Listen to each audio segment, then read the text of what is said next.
in there and eating holes in it, and now it's leaking bad. Yeah, this guy might have cut you off. Yeah. Oh, yeah, give me, buddy. Oh, I lowered my sails. That's what I did. Here, let me raise them back. They did it that. I'm sure they did it that fast too. It's just like, I just press a button. Yeah.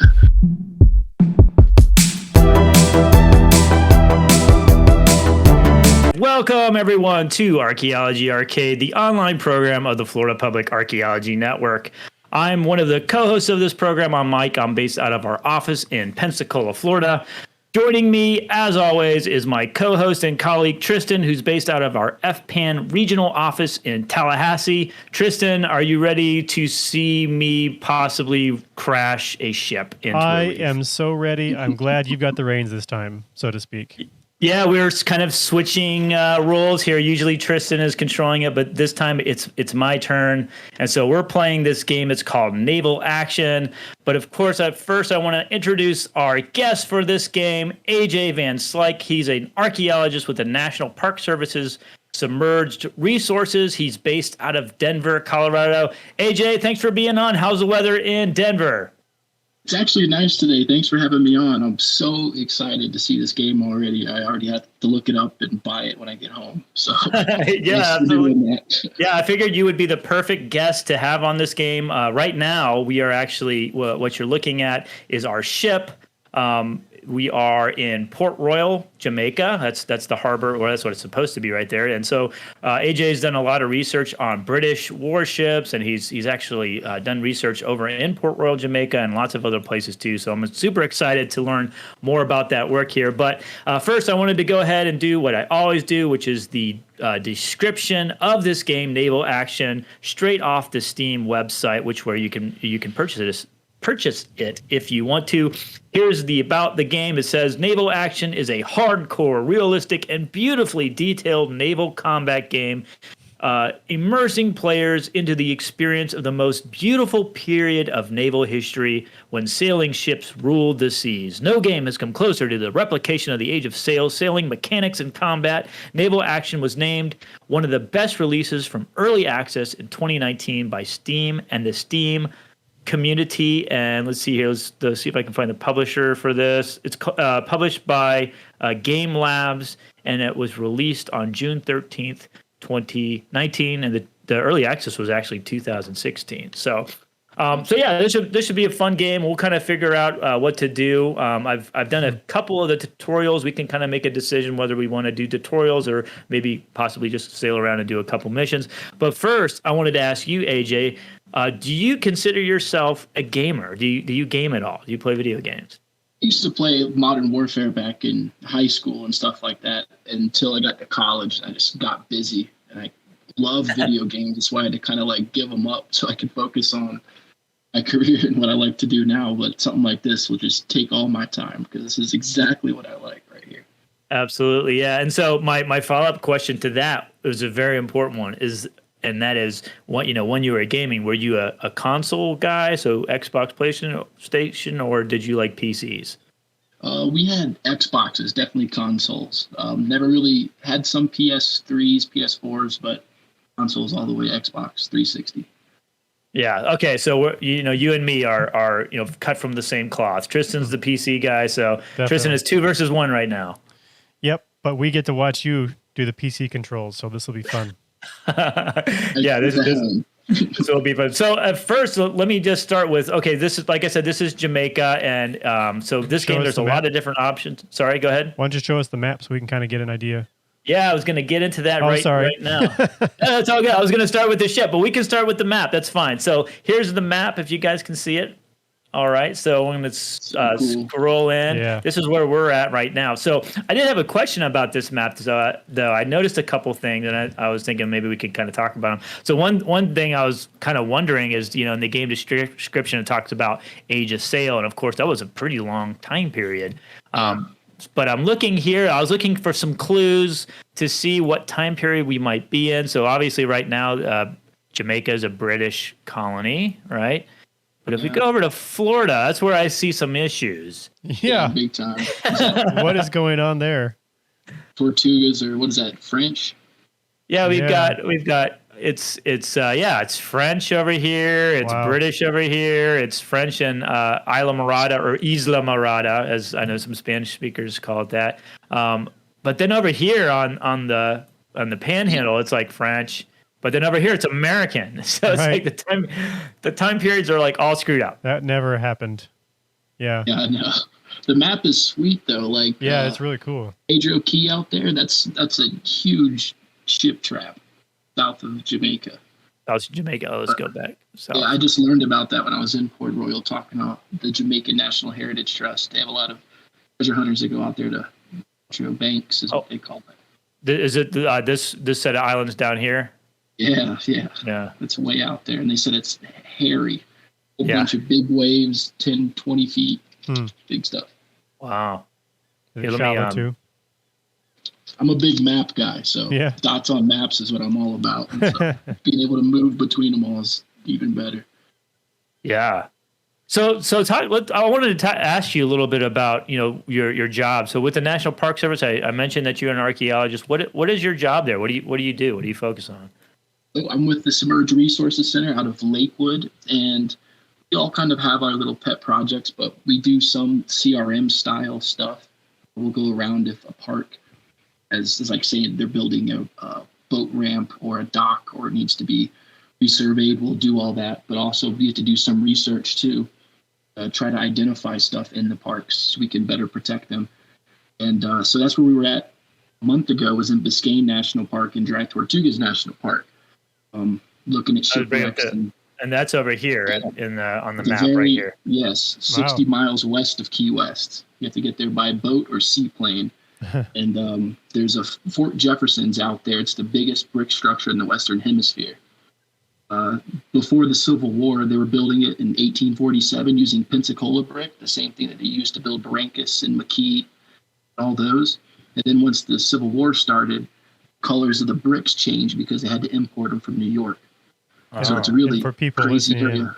Barrancas and McKee are two forts in Pensacola. Yeah, a lot of big brick structures. Yep. So some of my favorite shipwrecks in Dry Tortugas National Park actually came from Port Royal, Jamaica, and they were supposed to be sailing, patrolling off of Cuba, but because they heard about some riches coming from Veracruz to Havana, they got out of their patrol area, then wrecked on the Dry Tortugas. And 300 men were stuck there for 66 days. Ooh. They had to sail a shipwreck back to Port Royal, where they were immediately court-martialed. Oh, wow. Which is where we're at right now, right? Exactly. I was just there. So like the mountains in the back, that's Kingston right there. Is it? So that's what I was going to ask you. I know you had been there doing some work. So what you're seeing now is obviously that the times have changed, but the geography and the terrain you're saying is actually pretty decent. The mountains aren't as tall and cliff-like as that, but they're nice rolling green hills that light up at night. And it's really beautiful to watch. Oh.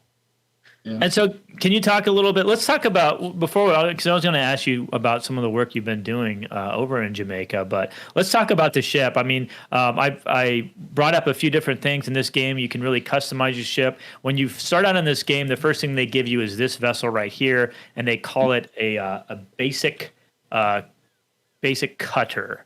And so can you tell us, like, what is a cutter? Does this look like a cutter to you? I mean, what's the accuracy here with the sail ship? It's pretty accurate. It's based on the rig of the vessel. And being an archaeologist, you don't really get to see much of that. So my specialty comes into like the materials that it's built out of, the hull, the fasteners, stuff that you actually see splayed open.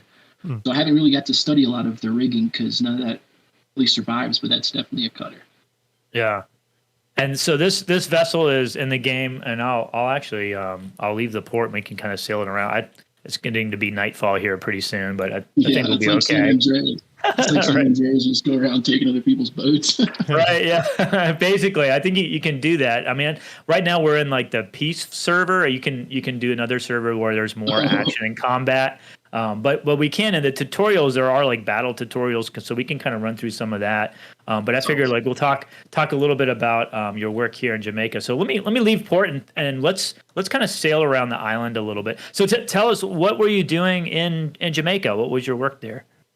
So I went to the University of West Florida in Pensacola, and Della was actually my thesis advisor. And Dr. Cook actually was on my committee too. And when he was the first person ever like introduced me to underwater archaeology. And I took a first intro to anthro class with him. And he would tell me stories. He would tell the whole class stories about how he was looking for Columbus's vessels in St. Anne's Bay, Jamaica. You can kind of see it right up there, that map. And so over here, let's go over there. Let's yeah, that'd be really cool to see what it looks like from the game. But so he had always said some stuff like that, and of course, when you start looking at history of archaeology, you see those big names in the past, like Roger Smith. And so Roger Smith went to St. Anne's Bay in the 80s and started looking for Columbus's 2 caravels that sank there. Now, 1503 was his last voyage. They had went down to Panama, and they had 4 vessels originally. The 4 vessels were sailing, and they got overrun by natives down there when they were building a fort, and all their caulkers and carpenters died, which you probably have those people on your crew right here. So can you tell us, for people, we have a few streamers on us right now joining us. Can you tell us what were caulkers? Yeah, so carpenters fixed the boat, and caulkers tried to make it watertight with like pitch or whatever they could to really stop the water from coming in. So when the caulkers and carpenters died and they lost 2 ships, now you have 110 people on 2 vessels that are sinking like Swiss cheese, because you have these tornado worms that are burrowing into the wood of the hull and burrowing in there and eating holes in it, and now it's leaking bad. Yeah, this guy might have cut you off. Yeah. Oh, yeah, give me, buddy. Oh, I lowered my sails. That's what I did. Here, let me raise them back. They did it that. I'm sure they did it that fast too. It's just like, all right, just press a button. Yeah. Do you know if those worms were something they took with them from Europe, or did they run into them elsewhere? They're just in the warm water down there in the tropics. That's why you start getting sheathing and stuff that you could buy for these ships in this game, which I thought was cool. Like, copper sheathing was a big one. It's indicative of like the 1780s. 1778, I believe, is when the British Navy made all of their vessels have copper sheathing, and it also made them faster. The reason it was copper, because the worms wouldn't burrow into that. So it was really cool. So meanwhile, Columbus with all of his men on 2 vessels are trying to make it back to Hispaniola. As they're doing that, they have no idea really where they're going. They're still exploring. This is the furthest west he's ever been. He goes north and hits Cuba, and then remembers like he found Jamaica on his second voyage in 1494. And St. Anne's Bay is actually the first place that he ever went to. He named it Santa Gloria because of how beautiful it was.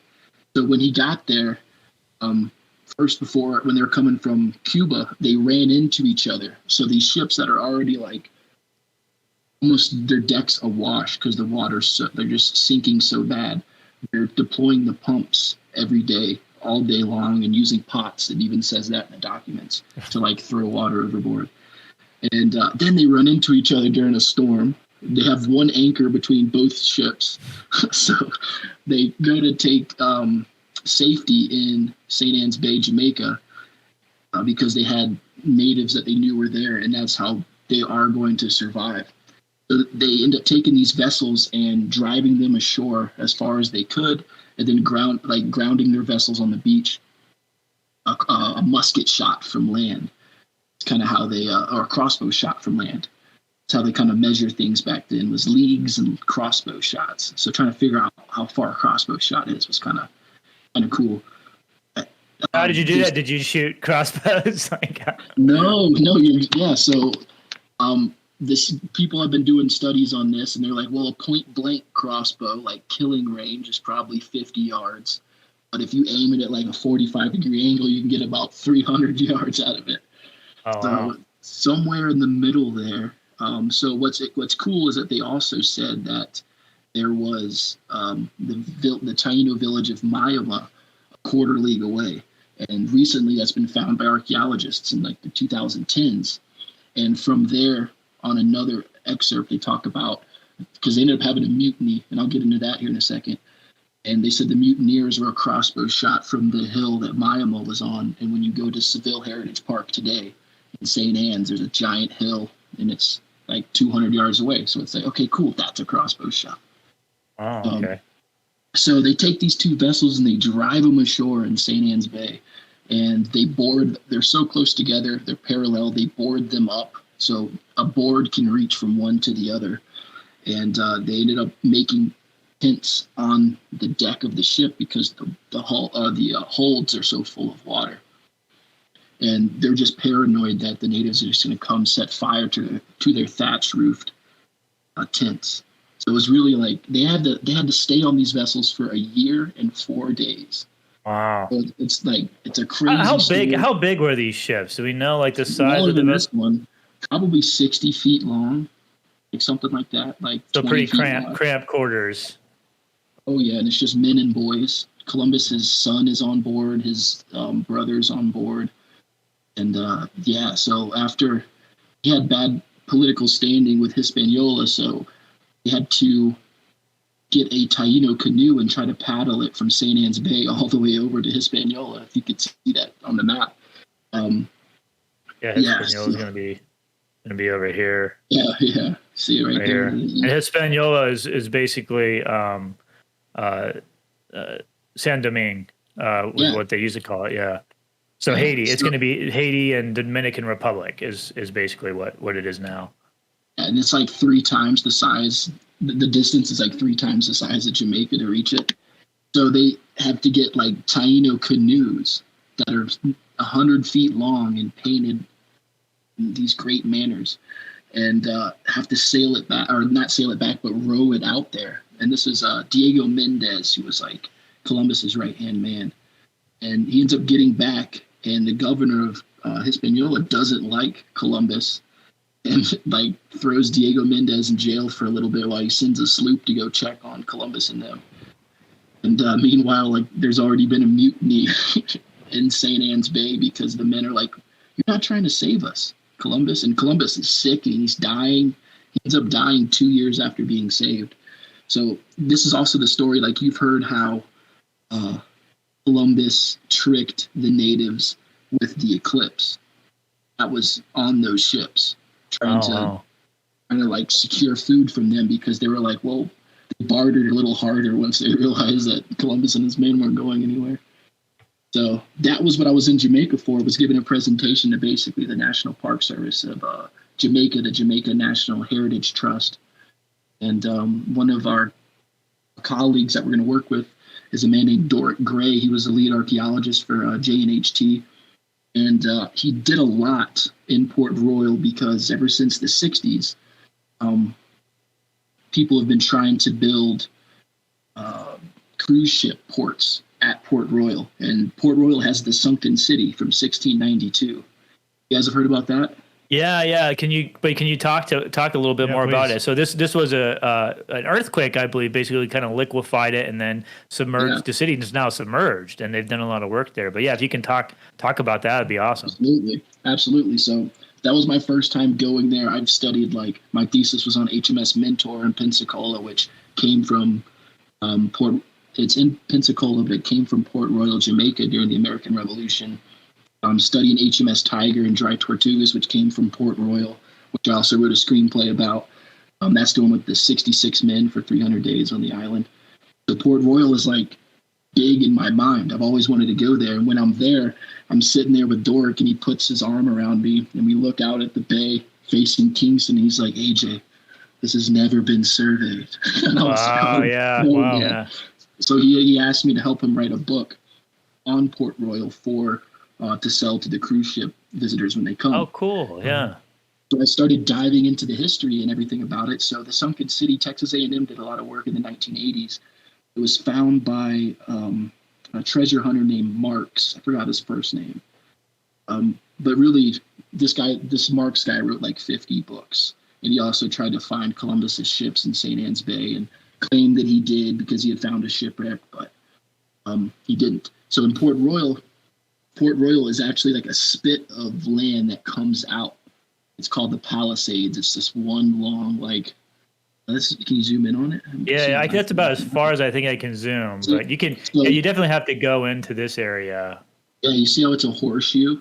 Yeah. So like it's a horseshoe, and then from the east, there's this long spit that comes out called the Palisades. At the very tip of that's Port Royal.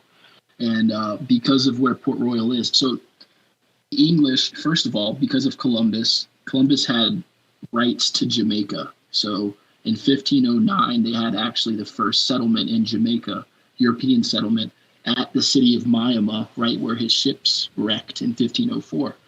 So that's the earliest capital, European capital of Jamaica. It's one of the only Taino villages there in St. Anne's Bay. So 1655, the English come in. Oh, that's cool. It's my spyglass. Yeah. That's insane. Yeah. So in 1655, the English are coming. I think it's Cromwell. And capital of Jamaica at that time is called Spanish Town. It's kind of to the west of Port Royal. But as Cromwell and the English are coming in 1655, see Port Royal, and they're like, holy crap, like this is the best port that we've seen. It's protected. The Palisades protect it. So they leave some vessels there and go and take over Jamaica. And I think it was English ever since like until the 1900s. So right after 1655, they start building on the spit of land that is Port Royal. And the only reason that they survive, this is a little English island in the middle of a Spanish sea, right? Like the Spanish own everything around it. They've conquered it all by this time. Royal can only survive by privateers, by the use of privateers, which are government-sanctioned pirates. Mm-hmm. So, and if they're not government-sanctioned, then they're just pirates. And so this is where this is the time of Captain Henry Morgan.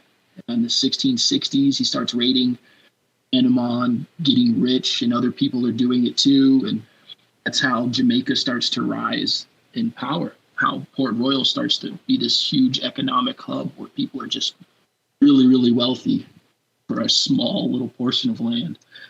So by that time, they start building all these English brick structures, 2 stories, 3-story buildings. Most of them are like brothels and bars. Of course, so if you have sailors and pirates and privateers, you got to have taverns and bars and brothels, right? Like you got to basically, right? Whereas Pensacola didn't have like any cash flow, and they had to like trade with the French in the 1700s. Mm-hmm. In the 1600s, late 1600s, and they had so much like money. They had just spent it on everything, and so the city grew and grew and grew, and it's a spit of land. It's not made for 3-story brick structures. So in 1692, I think it's like 11 o'clock on this day. I can't remember the exact day. See, it's escaping me. But they know the exact day because Texas A&M found a watch, like a pocket watch down there that stopped. Oh, wow. Stopped at the right time. Yeah. That's amazing. You never find that. Too bad you don't have that at every single archaeological site. Yeah, I know, right? Like a ship's bell to be able to tell you what ship it was. So they start building fortifications in the 1650s, and by 1690, it's this sprawling structure. I forgot, they have like 5 or 6 forts, so I can't remember what the one is. Oh. It ends up sinking into the water. But it's on the tip, and all the rich people kind of live there. So boom, you start hearing all these rumbles, and the ground starts shaking. People start getting scared, and they all run to the fort, especially the rich people, because all their pewter and all their high class artifacts are over there. Then it starts shaking and liquefying the sand, and boom, the whole a large part of the city goes underwater. 33 acres of it, wow. I believe, out of 50. And the fort goes down with it, and people die because they were in the fort, and they just go down with the fort into about 20 to 30 feet of water. It slides off from there. And then when that happened, a giant tsunami is now going towards Kingston. Wow. So from the earthquake, and it messes up Kingston, which isn't, nobody's really living in Kingston yet. They all moved to Kingston after this earthquake. But then the tsunami comes, and it throws throws ships that wreck on top of this sunken city. You have some coming right through the door of a bar, and all of this stuff. And it was a really crazy event. Then afterwards, people start moving to Kingston, and they're selling plots of land to underwater portions of land for the people to salvage in the 1600s, like right when it happened, and bodies are floating everywhere. It was just crazy time. But, right. Yeah. Yeah. That was the major earthquake that sunk the city. And that's the main part of the archaeology that's been done out there is on that sunken city. It kind of started Texas A&M. Sure. Their conservation portion, but yeah, all the shipwrecks, all the English shipwrecks, most of them in like Florida waters that I've studied, from Port Royal. Wow. So, yeah, you mentioned a couple. You mentioned like the HMS Mentor and the HMS Tiger. Can you tell us a little bit more about these vessels and a little bit about the work you've done with those? So and we're actually almost at St. Anne's Bay too. I know I had to switch directions because I wasn't flowing with the wind. Yeah. Oh, really? The engine. I was like, why am I not moving? It's like, oh, the winds. That's crazy. It's cool. So HMS Mentor was built in 1778 in England, and it captured some prizes and ended up in Port Royal, where the admiral of the Jamaica station down there saw it and immediately bought it, because in 1780 they're at war with the Spanish. Are actually coming from New Orleans to take over West Florida. So HMS Mentor sails to Pensacola Bay, and the Spaniards just took Mobile in 1780, so they're just waiting in Pensacola. And so Mentor gets there 1780 around May, and then by the time the Spaniards have some reinforcements from Havana coming around September 1780, hurricane season, 60 Spanish vessels get dispersed out in the Gulf and can't attack. So now Mentor is there guarding Pensacola Bay for longer than they expected. By the time May 1781 comes around, we're ready to. Is this it? This is it. St. Anne. Oh. Yeah, St. Anne's Port. Ooh. I don't know how accurate it is, but we'll see. It looks like, I mean, these structures here look pretty substantial. I mean, is that, do you know if like, is that what kind of structures? Like no, not at all. No, then you have to sail into these crazy like reefs to get in, and it's an enclosed harbor. So it's kind of protected. This is not that. Yeah, not at all. Yeah, it's like open water. So cool though. So the Mentor's waiting for the Spaniards to arrive. When they do arrive in May 1781, they have combined this French and Spanish fleet attacking Pensacola, and it's just basically just the Mentor. So the British are like, "Yep, we're out." So they take everything and go up to the town of Pensacola, and they're not guarding the pass anymore, and they offload all the guns and all the men to Fort George there in downtown Pensacola. And a skeleton crew takes HMS Mentor up into the Blackwater and scuttle and burn it, which is they're rendering it useless so the Spanish can't have it. So my thesis was trying to find that wreck, and that was something about Royal was that, okay, this vessel came from there. I'm getting so excited in my young days of trying to do underwater archaeology about this one 1780s vessel. I'm sitting there talking to Dork and Port Royal, looking out at the bay, and he's like, that same hurricane that wiped out Spanish as they were about to attack in September of 1780 actually hit Port Royal at the same time. And sunk 90 vessels in the harbor. Holy cow. And I was like, wow, here I am looking for one. There's 90 there. Yeah, it's like, yeah, big deal. So what? We got a bunch of those. Speaking of sinking ships, I'm about to enter some combat. So just keep telling us, and I'll see if I can do this. It's a little bit more advanced because I could actually turn my spars and my rudder too. So let's see here. All right, I'm entering combat. You got to get a broadside on them. Sometimes you have guns from the front, or you'll have guns on the railing right there called swivel guns. Mm-hmm. Yeah, it's kind of like a shotgun. Be a shotgun compared to like those long guns or like the rifles of the day. Yeah, I believe I can. Yeah, so right here, I just press one. You can see at the bottom, I have the solid shot, but I also have chain shot and canister shot, it looks like. Okay. So I'm going to use all those in this guy. I fired too early. No. You almost got him. I know. Here, let's check him out. This looks like No, it's a pirate. Nice. Oh, he's shooting at me. Hey, they didn't do that but before. Oh man, he's destroying me. Oh no, I'm in trouble. I'm gonna have to go back to port. It takes a while to reload. Yeah, they're reloading right now. All right, I'm gonna teach this guy a lesson. All right. You can also repair sails apparently too. But they have if I hit shift, it should just shoot one cannon. I accidentally hit the left mouse key, which is to fire the whole broadside. I think if I hold it down, then it fires the entire. Oh, he's switching to his other side. All right, buddy. Oh, that was cool. Water, 100 meters, 250. Oh shoot, that's exactly what he's doing. All right, just let him feel good about himself here. Yeah. Then he'll probably turn to the other side while it's loading. Ready? All right, I'm gonna unleash. Yeah, there you go. That's all of them right there. Yeah, that was good. All right, I'm gonna turn around. This is awesome. This is okay. Really I forgot to move my sails. I gotta do that. This is the stuff that like I just read about because I'm a nerd. I'm trying to get this play out in my mind. That's why I write screenplays and stuff about it. Like, yeah, can you talk? You talked about you mentioned the HMS Tiger. Can you tell us a little bit more about that and your screenplay? That's perfect with this battle scene right here. So it was the War of Jenkins' Ear, which is 1733, I think. The Spanish Coast Guard are guarding Cuba, and they're taking any British merchants that have illegal goods because Spain made it illegal for anybody to trade with their colonies in the New World. They need to trade with Spain.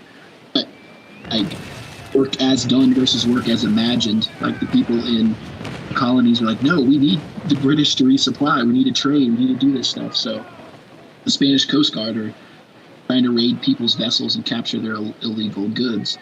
And eventually they start bullying people, according to a British newspaper of the time, and they hang this guy's cabin boy up by the spars and cut off the captain's ear.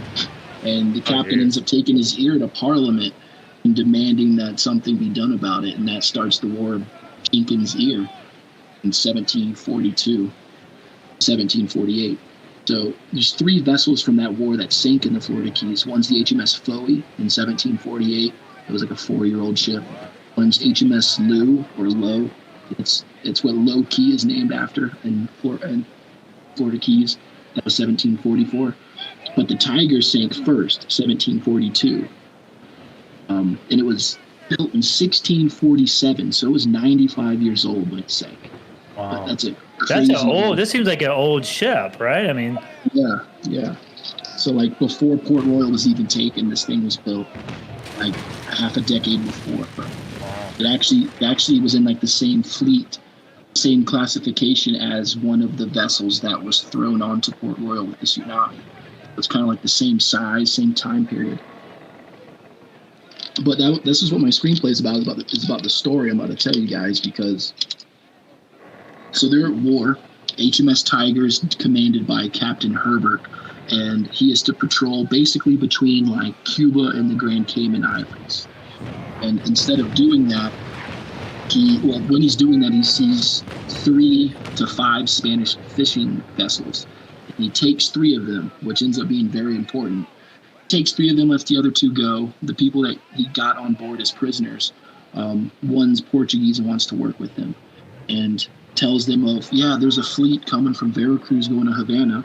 And there's another fleet going from Havana to Veracruz. And at this time, if the ship captain takes over these Spanish vessels, the captain gets like 50% of the booty from it, and the crew splits it too. So like, not only do you get glory and legacy, but you get rich. Yeah. So the captain doesn't tell his master and his pilot. The master's kind of like in charge of the rigging and vice versa, but like in charge of like running the deck and making sure everybody's sailing it right. And the pilot's kind of like picking a course and charting everything. So he goes and asks those 2 guys like, hey, how do we sail to there? Can we? Of course, they're like, yeah, we can. They show them how to sail there. And are you still in battle mode, aren't you? I'm still in battle. I'm trying to get these sails to go up right now. I think it is. I think it disabled my rudder, I think is what's happened. Real quick, we've got a comment from Blanky2 saying that spacebar is to shoot one cannon. Oh, gotcha. man. Yes. Yeah. That's to track the shot, right? Yeah. I'm just trying to get a hold of my sails here. All right. There we go. Ooh, just going to range them. I hit him. So the crew ends up going around Cuba, getting out of their patrol station. They don't know that they're breaking the orders that the admiral gave their captain. And so now they're in the Gulf Stream, near the Florida Keys. They spot the dry Tortugas from the masthead. Here's a little cool thing about Royal Naval vessels. So first of all, back in the day, we don't know if it's 1741 or 1742, which is kind of weird, but like back in those days, they had an Irish New Year and they kind of had an English New Year that started in January and the other started in March. So when they would date it in the logbooks and stuff, it would be 1741-42. You never like actually know the year it was. Furthermore, like there's a huge bureaucracy that happens on these vessels. Not only does the captain have his own logbook, but the master has one, the lieutenant has one, and then they have a muster, list of payroll and stuff like that. The reason why they call it a logbook is because they used to measure how fast they're going in knots. They would do that by tying knots into line at certain spacings. And then they would tie the end of that line to a piece of wood and throw the wood overboard and count how fast the knots are slipping out of your hands. And that's how fast you would see you're going. So because it's a log that you're throwing out attached to a rope, they call it the logbook. So that's why everybody has these logbooks. They also take soundings at the time and weather and waves, and so you get like rich data from historical record. Mm-hmm. So they're sailing and they spot the dry Tortugas on the masthead. They would climb way up to the bird's nest, way up there where you could see those flags kind of, and the enemy vessel up top. Yeah.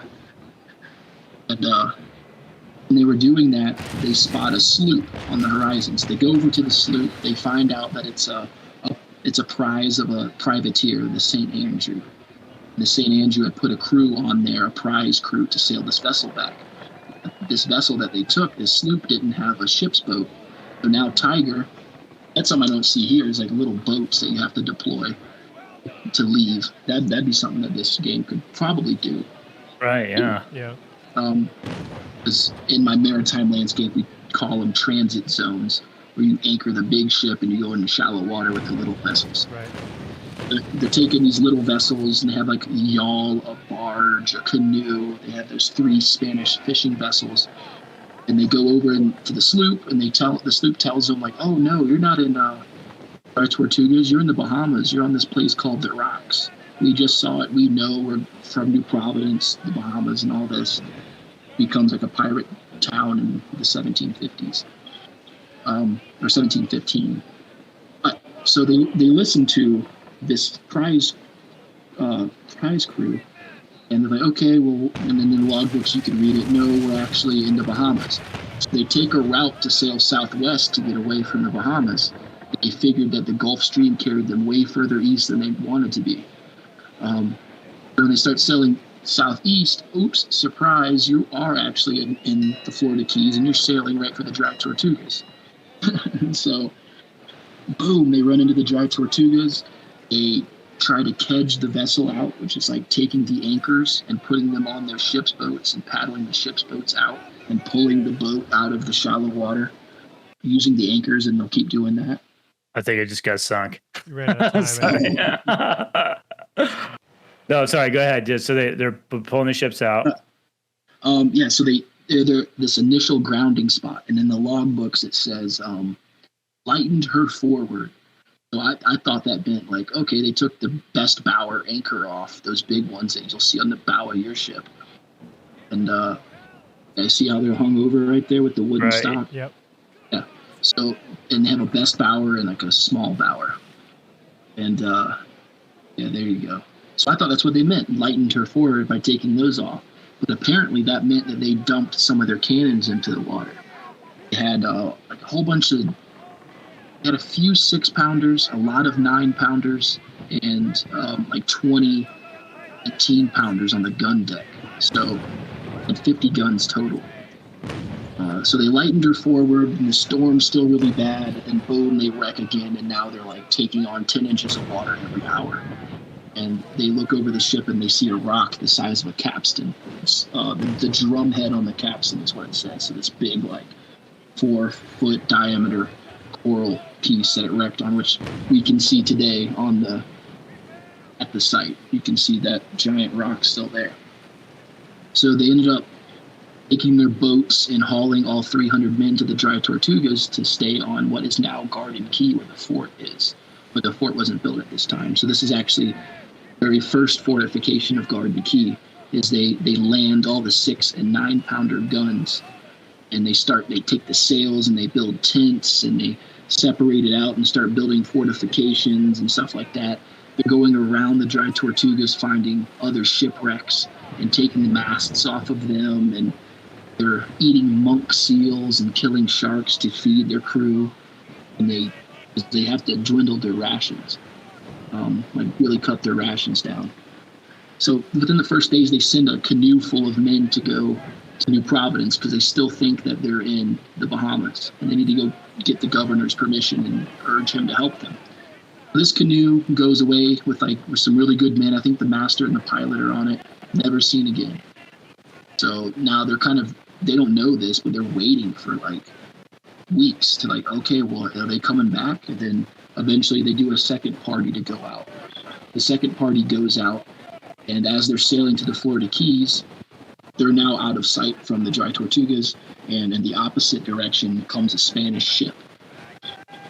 And still at this time, the Tiger was still stuck on coral, and the men were employed every day in bringing provisions like 3 miles away over open water to the fort, and it gets pretty rough down there.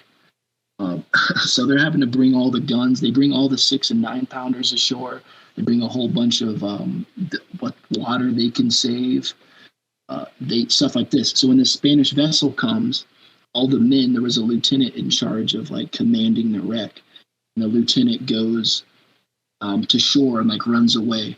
So then the Spanish come over. Eventually they're watching the Spanish for a night and a half, and the Spanish take their mast and carve the name of their lieutenant, the Spanish lieutenant, into the ship and then leave, just terrorizing them. Wow. As they're stuck because they're at war with the Spanish. Dry Tortugas is 90 miles north of Havana. For hundreds of years, that's been basically the stop sign before reaching Havana over the open ocean. So the Spaniards are about to know in Havana that, hey, there's an English vessel of 50 guns and 300 men on the dry Tortugas. The dry Tortugas at that point had been used by Dutch pirates in the 1600s to attack Spanish treasure ships that would come by. The Spanish treasure ships in 1622 wrecked there. So now they're okay, and the lieutenant who was in charge of the British ship, captain tells him, hey, next time the Spanish come, dude, just burn it. What are you doing? Exactly what he said. Mm-hmm. So now you have that crew in the small boats going to check out the Florida Keys, and the Spanish vessel leaves that they don't know about. And so as a grouping of guys finds this shipwrecked sloop in the Florida Keys, they determine they're at the right latitude. And they're no, we're definitely in the Florida Keys. We were right. And they see this sloop. They go over to the sloop. They see the sails are all shot to shit, and they have their mast has fallen down. And it's evidence of the Spanish have came and messed up this sloop and took the crew, and it's abandoned. Turns out that's the same exact sloop that told them that they were in the wrong place. So that means that all the provisions that the HMS Tiger had given to the sloop that they could get back. That means now they have casks of water, casks of rum, and so they're expecting when they go back to Tortugas that their rations are going to be raised because they just got all their supplies back. So those men who just found that sloop, in the logbook, I'm not telling a lie, it says that they used their frock coats and trousers as sails to sail the ship. That's like didn't they do that in Pirates of the Caribbean? Didn't he use his like pants or something? Yeah, and it's just like that's exactly what it says. So like they sail this vessel back, and one of the small boats that they went out there to that area with comes back first. At the same time, another vessel is arriving to the east, and the Tiger crew is like, whoa, what is this? All of our best men are either lost or they're coming back. What is this vessel? So the captain sends one of his lieutenants to go look at the ship, and they note that it's an English-built ship rigged in an English manner, and the person hailing them from the vessel is hailing them in the King's English, right? So really trickery. You talk about and so when they're hailing is so they're just using different combinations of flags and different sequences to kind of communicate. Yes. Okay. Or calling out in English when they got close enough. Oh, okay. So they're just like yelling, like, "Hey!" Yeah, and it's not a Spanish accent. All right, you're right. It's an English accent. Like that guy doesn't sound like a Spaniard. Yeah, and they have those swivel guns that they also use for signaling that would be on the gunnels of the ship. So like, they know the things to do and they're doing them. So like, but the English that are wrecked are still like, I don't know. You get closer, and eventually that boat's like, yeah, we're Spanish. Do you guys need some water or something? And they're like, no, we're good. And that vessel leaves. As soon as that vessel is leaving the horizon, they see this strange sail on the other side of the dry Tortugas to the east. And like, oh man, what the hell is that? And at that same time, the barge is coming in, and the barge is like, no, that's all of our guys. We found the shipwreck. They're sailing it back. We need sails. So now they're taking a boat out to go replace the frock coats and trousers with actual sails. And they sail it back. Meanwhile, the whole time they're taking those Spanish fishing vessels and building them up, because now they have 300 men and they have to sail back to Port Royal with it. Wow. So as they're building up these ships, this sloop of war comes up from the south and anchors about 5 miles away. And a sloop of war was like an armed naval ship, right? And it's also kind of like an ambiguous term. Like, it's kind of hard to describe because everybody calls stuff sloops or stuff like that, even though it's based on the rigging. So they design this English who are on guard and key going to use their yawl, their barge, their canoe, a fishing vessel, to go attack the Spanish sloop at night. They paddle 5 miles out there, and the plan was to attack it at all the quarters on this little vessel, with their little vessels attacking this big vessel. And when they get close enough, they're going to give 3 cheers, and that 3 cheers is the sign to go attack it on all 4 quarters. And as soon as they get close enough, shots start ringing out from the Spanish vessel onto some of the English vessels. So now the men can't hear the 3 cheers. So one of the first lieutenant's giving the 3 cheers and leading the way from the stern, but the people at the bow can't hear them because they're getting shot at. And one of the people on the bow, it's like a second and third lieutenant, are both coming from the bow quarters, port and starboard. And when they do that, one of the I think it's a third lieutenant, had so many cowards on board that they all were cowering over to one side, and the ship couldn't even steer. And they had dropped all their paddles and stuff, and like eventually they start closing in, and that vessel, that lieutenant tells him, he takes out his cutlass, if you guys don't row this vessel, I'm going to run through you like dogs, is what the court-martialing record says. Wow. So they pick it up and they start paddling, and they get close enough, and then now they're throwing grenades when they shouldn't be throwing grenades. And it lands on the first lieutenant's barge and blows him up, blows his arm off, and blows his eye out, and all of this like crazy, vivid stuff, and they end up issuing a retreat. So when they get back to the island, not only did they just mess that up, but the men are the lowest on the totem pole lieutenant of the Marines leads a mutiny, basically bringing 200 of the 300 men to the captain's tent, demand more water and more rum and rations be raised. So like they just lost, they got all their supplies back, and they expected their provisions to go up, but they didn't. So now they mutiny, and now the lieutenant's in jail, and it's just like, okay, this is horrible. Eventually, they get their stuff together and have to sail 55 days back to Port Royal, Jamaica. And when they sail back to Jamaica, they come around the opposite way from the west, and then you travel to St. Anne's in this game. And right before they reached Port Royal, they stopped I forgot where they stopped. I think it was Spanish Town, and they got some uniforms from an English vessel that was there, because of the men running around basically naked because they'd given their frock coats and trousers to the vessel's sails. So they get all the uniforms back on, go back to Port Royal, and boom, they're court-martialed. And they're court-martialed. It comes out that the captain broke his orders and didn't tell anybody. The first lieutenant is the only lieutenant who doesn't get court-martialed, but he got his eye blown out and his arm blown off. Second and third lieutenants are being prosecuted for being cowards and not following their job. And then the last lieutenant, the lieutenant of the Marines, was a 24-year-old guy, led the mutiny at the captain's tent. So the way that they all got punished was the captain got the most leniency, only lost the ship's pay, right? Meanwhile, the first lieutenant, who's actually going and doing everything, the captain's just sitting on dry Tortugas and land, commanding stuff. First lieutenant actually gets his arm and his eye blown out. The second and third lieutenant are actually found not guilty, because why they have so many cowards on board is because the first lieutenant took all the good men with him. All the bad men were now all on these two boats. But they're considered not guilty. And then the lieutenant of the Marines who led the mutiny gets a severe reprimand. That's what it says in the court martial. Wow. That's basically the story. Wow. And so the wreck, there is a wreck, right? A shipwreck, and it's been yeah. So in 1993 was a large survey in the Dry Tortugas to try to find the sites. They're trying to inventory all the parks. So they find this. So what's indicative of an English vessel is pig iron ballast, which is 36-inch long by 4-inch wide by 4-inch tall.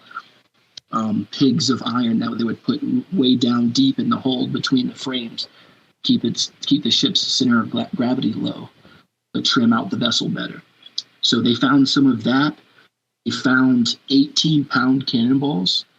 A lot of 18-pound cannonballs, more 18-pound cannonballs than 6- and 9-pounders, which I argue is because they landed all the 6- and 9-pounders on the island, merely raised the 4,000-pound 18-pounders to the weather deck, and that's how they armed the ship before they burned it while it was wrecked. So you would have a bunch of 18-pound cannonballs down there. Then also if I can real quick, speaking of cannons on the deck, we have a question from Beak Archaeology. Looking at the cannons on board the ship, they seem to be secured with a rope. Is that accurate? Let me see if I can.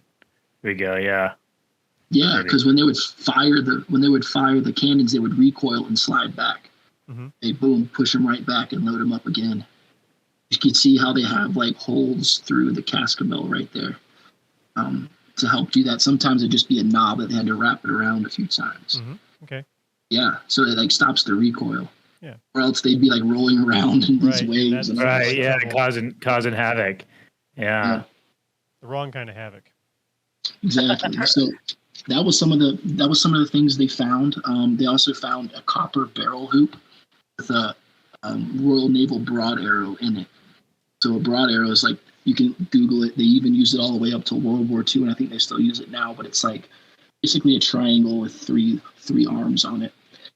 Once we were down there, so we argued that that's got to be the ship. They also found a map in the Spanish archives that was misclassified under Haiti, because Haiti was called La Tortuga. But the dry Tortugas, named by Ponce de Leon in 1513 because there's no water there, they just misclassified it. So this map shows the Spanish, or shows the English's fortification of the island, and shows a shipwreck exact number of miles south of that key. And that's where they found the shipwreck in the 1940s, but no wood survives on that hard pan down there. It's just the hard metallic objects. So the cannonballs, the pig iron, and stuff like that. So when I was hired on, the chief of the Submerged Resources Center, Dave Conlon, I love when he gives me jobs. He's like, AJ, I got a job for you. I'm like, okay, what is it? He's like, I need you to figure out what the Tiger is and where it is. It's like, on it. So I start researching it, find all this stuff. And we think we're going to go out there and resurvey, and we're going to find the 18-pound guns that once they burned the vessel, like those fell to the seafloor. Mm-hmm. When we went out there, we found what we did was we looked at the logbooks. I'm huge into the historical research. I love the documents. The documents said that they tried kedging the vessel in 16 feet of water, 1.5 cable lengths to the southwest. So, okay, now let's look at what a cable length is. Okay, a cable length is about 200 yards. Okay, cable length and a half. Let's do our survey a little bit bigger than that. We'll make it a half mile. We capture that in there. Maybe we'll find the anchors and stuff. Go there and we find 6 and 9 pound cannons about 500, 600 yards away, all in a line. Oh, wow. Towards the vessel. And so we're like, what is this? And we go down there and we measure them, and it's like, oh, these are the ones that they lightened her forward with. Yeah. It's not anchors. It's deployed the anchors, yes, but there's no punctuation in these logbooks. So you're just reading run-on sentences. Right, yeah. So lightened her forward meant he had found the initial grounding site before they got free, and then boom, ended up at the place where they are now. And the Spanish map should have been indicative that we wouldn't find those 18-pound cannons, because the Spanish were probably there after they knew where the vessel went down. They probably raised all the 18-pounder cannons, and therefore they made that map as well of the ship and how accurate it was. That map was so accurate that it's actually showing the vessel pointed to the southeast or to the northeast, and that's how we find it today.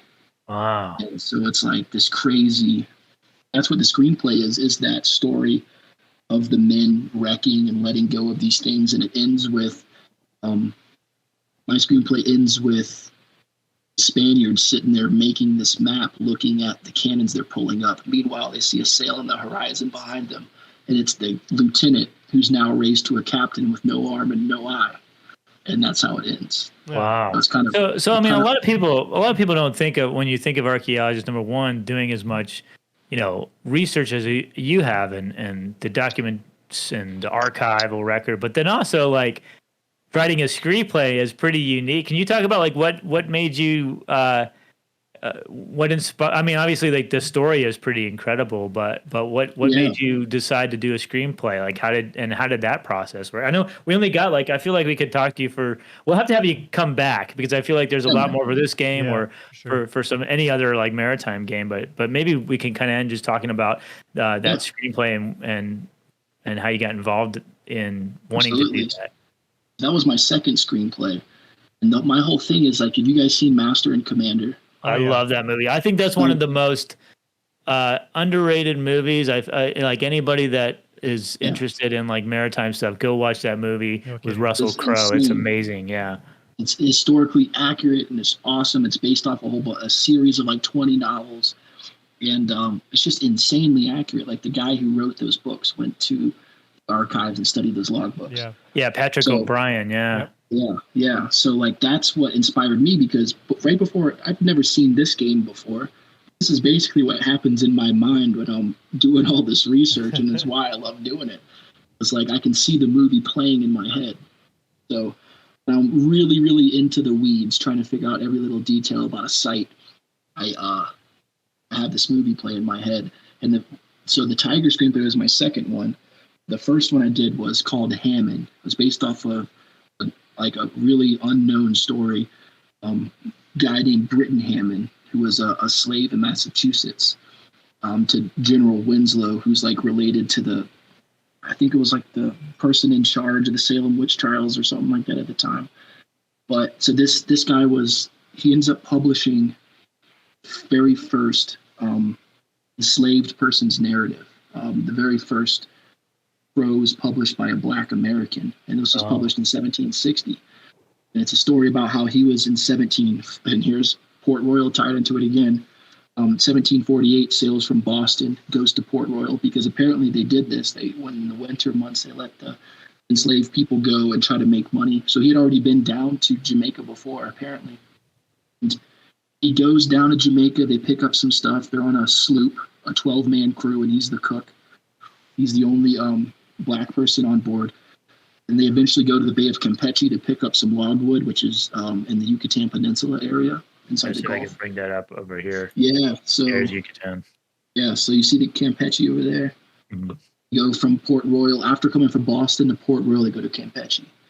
Then if you see, they have the route that they would take out is sailing along the Yucatan, and they'd come around Cuba and up into Florida Keys area, past the Florida. Yeah, see Las Martyrs? That was named after, it's basically named the Martyrs in Spanish because the Keys look like floating Spaniards that were dying. Oh, wow. Ponce de Leon named it as. So they would take that route through the Bahamas and out past Biscayne National Park, up the Gulf Stream, go to England or go back to Boston. And yeah, so you can see Cayo Biscayne right there. If you zoom in on that Spanish part, right there up top, north of Key Largo. Yeah, so that whole whole area is named Cape Florida forever. In the British period, 1763 to 1780. But meanwhile, it's the same war of Jenkins' Ear that's going on when he's sailing at 1748. Storm comes, wrecks Hammond's vessel, the Howlet, onto Cape Florida, 8 miles away from land. And the captain doesn't want to give up the logwood because he's trying to make his money. Right, and so anyway, like they decide, no, we're not going to throw it off. We're just going to go to shore, make some tents, and stay on land until a ship comes by and saves us. So Hammond's on board his vessel, little small vessel going to shore, and they see 20 canoes coming at them with an English flag. And they're like, yes, we're saved. They get closer and closer and closer, and they find that it's 60 hostile natives. And they kill everybody on board the ship, on board that boat, except Hammond. Take him as a slave. And eventually another ship, a Spanish ship from St. Augustine, comes by and recognizes Hammond. Apparently that captain had been somebody that they gave ransom for in Port Royal the other time that Hammond was on a voyage to the tropics. So he takes Hammond and ransoms and sells him to the governor of Cuba for $10 and gives the natives that ransom. So now Britton Hammond is a servant of the governor of Cuba. And at the time, they would try to impress people into the Navy, which is like, hey, you look strong and fit. You're in the Navy now. And he's like, no, I'm a servant. I can't do this. Mm-hmm. So then they take him and they throw him into a dungeon for 5 years, closed dungeon. And he's trying to get out. He's pleading for people. People are trying to plea to the governor on his behalf. The governor forgets he's even there. Eventually, he makes his. Can you hear me? Yep. Yeah, we hear you. Yeah. Eventually, he makes his escape on board an English vessel. Makes it all the way to the Straits of. Oh, I'm gonna wreck it. Oh, good. It slowed down. Sorry. I must have pressed the wrong. I pressed the wrong button. No, it's all good. Oh, you almost did. Almost did. I'm good. Really close. What's nice about this game is when you get in the shadows, it just automatically slows you down. Oh, so you don't wreck. You don't. Be crazy. This is and I don't know if you guys noticed, but there was a Russian, capital or something. Portobello is apparently it's part of the Russian Empire in this game. Really? That's crazy. Yeah. Well, I guess it depends on who captures it in the game, I guess, is probably what it is. I feel like your lieutenant grabbed the wheel or something there. Right. Well, I don't know if you noticed, Tristan, but this one does not have the wheel or the helm. It has a tiller. Oh, yes. You see the tiller right back here? Nice. That's a tiller. Knocks you off the tiller and grabbed it. Yeah.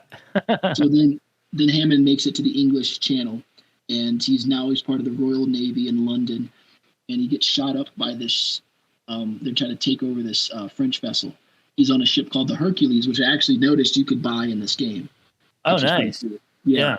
So he ends up getting wounded in the head by cannon fire, is now at a hospital in London, and is so broke it's the worst time of his life. He hears about a ship going to